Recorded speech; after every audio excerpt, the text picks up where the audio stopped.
Hi guys मु हूँ wellness coach Gita. आसतु आज तीनोटी कथा विषय जाना। प्रथम कथा है गोटे विषय उपर मुझे कहबी यहाँ हूँ न्यूट्रिशन। आमर फास्ट रोल रोचे बॉडी रे न्यूट्रिशन जोटा आमको सका गोटे थर ने दिन सारा आमको एक्टिव और एनर्जेटिक रखी था। प्रॉपर गोटे न्यूट्रिशन जदि आम नौचे ताहले आम बॉडी से नरिष्ट होकर रही थाए, आम एक्टिव रहू, एनर्जेटिक रहू। द्वितीय मुझे कहबी गाइडेंस।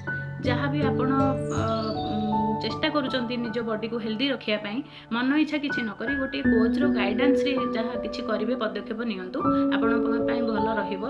कारण गोटे भल कोच रो गाइडेंस रे जीवन बदली थाए।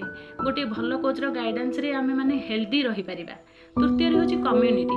देखंतु जो भलिया कम्युनिटी रे आमे बसिबा सेही भलिया कम्युनिटी रो सेही भलिया जिनिस आमे शिखिबा, सेही भलिया कथा शिखिबा।